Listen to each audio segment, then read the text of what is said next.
Good evening guys. Gagawa tayo ng turon guys. Ayan. May saging na hiniwa ko guys. Tapos nilagyan ko ng brown sugar. Ayan. Yung dami ng brown sugar depende sa inyo yun guys. Kung gusto nyo yung matamis masyado o hindi. Yung ibang tao hindi gumagamit ng brown sugar guys. Kontento na sila sa sugar inside the saging mismo. So, magbalot na tayo guys.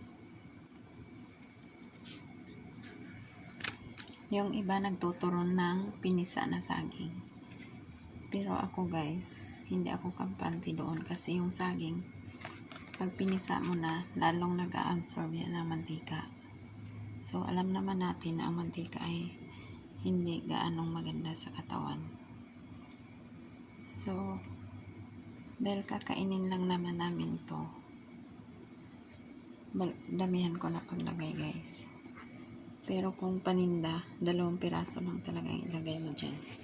So, balutin na natin. Yan. Ang pagbabalot nito guys, it's either na balutin mo siyang silyado na parang lumpia, or pwede mong i-open side. Open face ang tawag doon. So, sinilyo ko siya ng ano guys. Sinilyo ko siya ng yung cornstarch at saka harina. Pinaghalo ko. Nilagyan ko lang ng konting tubig para pag pinrito natin hindi siya bubuka.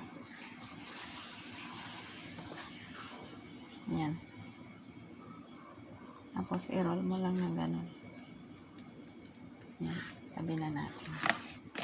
Yung isang klaseng pagbalot guys, yung hindi parang lumpia. Yung open faced. So, ganito lang yung open faced guys.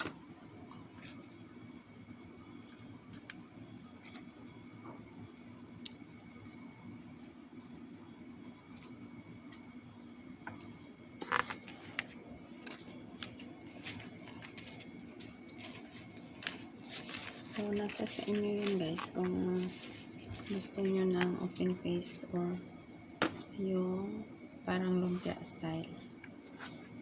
Depende na sa inyo yan. Pag ako ang tanungin, mas maganda yung open faced kasi yung mantika nakakapasok agad. So, mas madaling maluto ang turon. I mean, saging. So, ganyan lang ang open face guys. Yan. Hindi silyado yun dito sa dulo. Isil natin ng konti guys kasi mukhang-mukha naman. Ayan. So, may isa pa akong gagawin guys.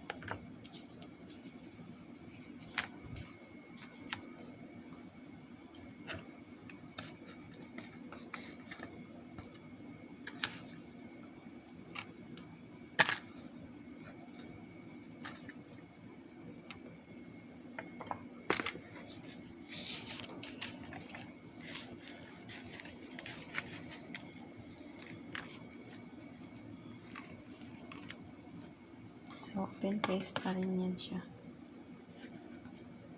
Para mabilis maluto ang saging.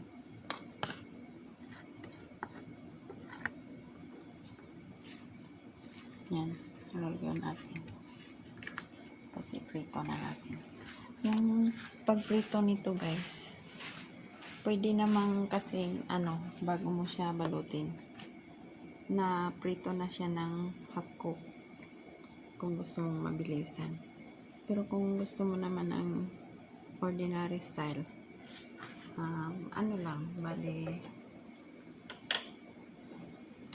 bali yung pagprito mo niyan, dahan-dahan lang apoy para maluto ang saging.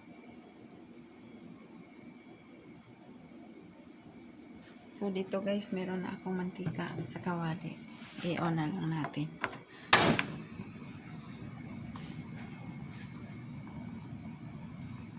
Tapos sa kabilang side guys, meron na akong tubig na may brown sugar. Ito yung ating caramel. So, i-on ko na siya dahan-dahan. Hindi yan siya hinahalo, guys. Pabayaan lang siya dyan na mag-melt. Sa mahinang apoy lang tayo. Yan. Brown sugar na may tubig. Nalusaw na siya. Pag gumamit kayo ng sugar, guys, it's better na gagamit kayo ng dark brown kasi mas matamis yun. Kasi kung gagamit kayo ng washed, yung washed sugar ay marami kang ilalagay pero matagal tumamis. Kasi nga, parang hinugasan na siya. So, pabayaan lang muna natin, guys. Pag kumulo yan, isi-shake mo lang ng ganun, guys. Oh. Yan. Hindi mo talaga siya haluin ng kasi mag-iba yung texture niya. So, mainit na yung kawali natin, guys. Hinaan ko na yung apoy para hindi masunog ang ating pritong turon. Yan. Pag nagprito kayo, guys, kung nasaan yung silyadong parte, yun ang iuna niyo para hindi bumuka. Kasi pag ipaibabaw mo yan, ang tendency bubuka.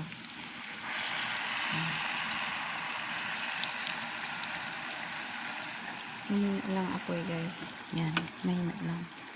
Kasi para hindi matutong ang wrapper tapos hilaw ang loob.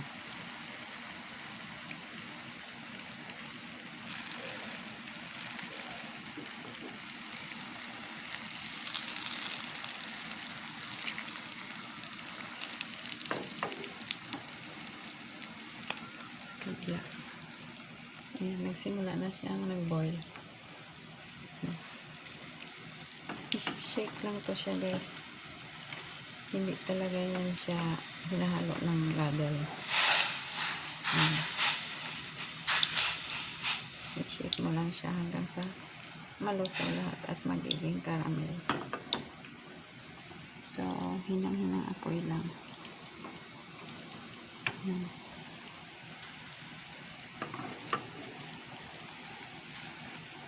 Tama lang yan sa maluto yung kabilang, yung pinrito natin.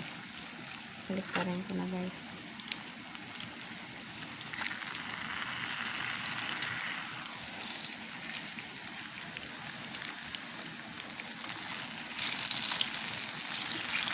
Kunti lang yung mantika ko, guys, kasi yun nga, kagaya ng sabi ko kanina, dito tayo sa bahay ng sister ko. Ang mantika dito isang gamitan lang. So, sayang naman ang mahal na mantika ngayon.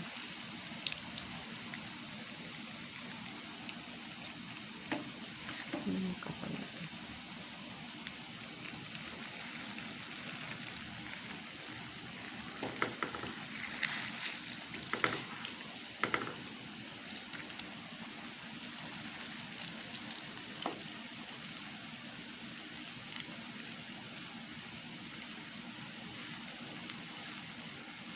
Yan. Nagbabol na, guys. Pero kung gusto mo nang mabilisan na caramel, konting-konti lang ilagay ng tubig. Ito medyo napadami ang lagay ko dito. Konting-konti lang, yung kasya lang siya mabasa. Yun. Ganun lang dapat para tipid kayo sa gas. So, antayin na lang natin yan. Hindi ko na yung dadala ng sugar, guys, kasi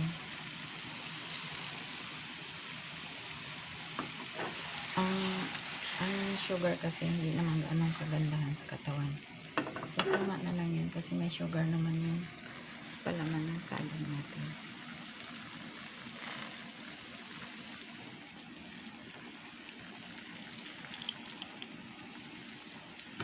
Pag kumain kayo ng saging, guys, it's better na sa gabi.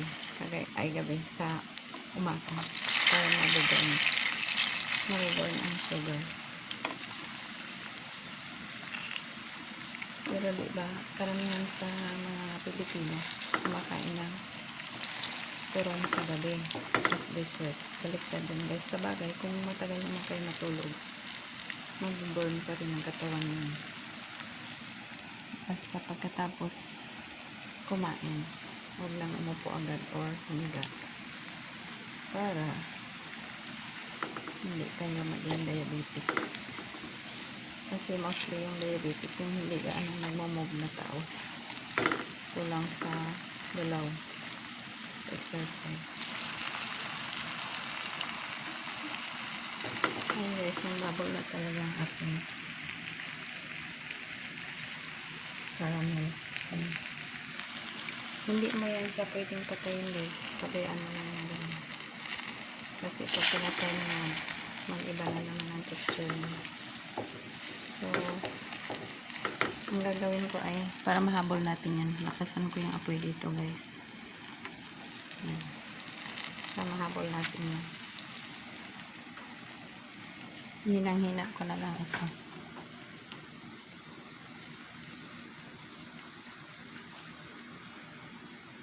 Hinang-hina na.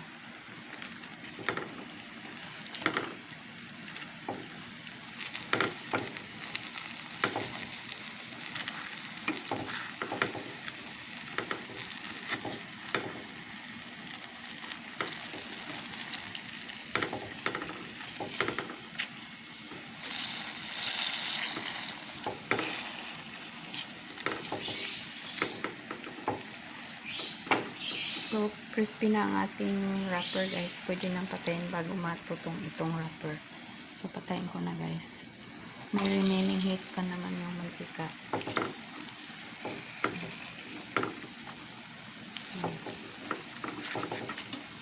Yan, tumutunog na guys.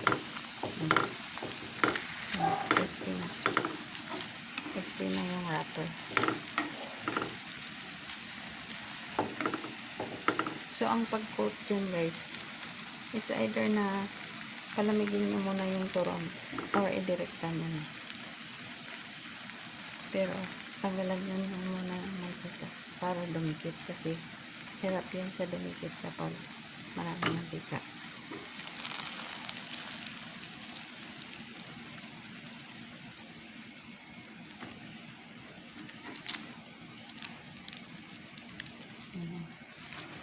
Ano guys,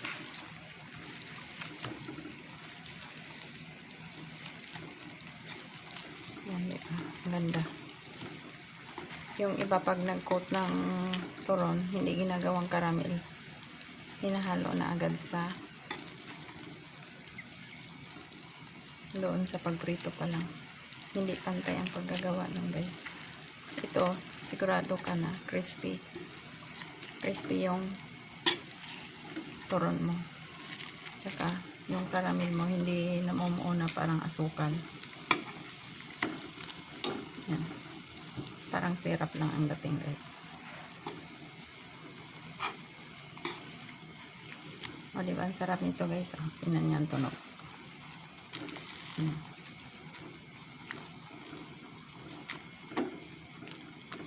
Tumutunog pa rin siya. Ayan guys. Crispy. So, ayan. Pwede nang kainin. Ititira ko to sa pamangkin ko guys kasi mahilig siya sa turon. So, thank you so much guys for watching.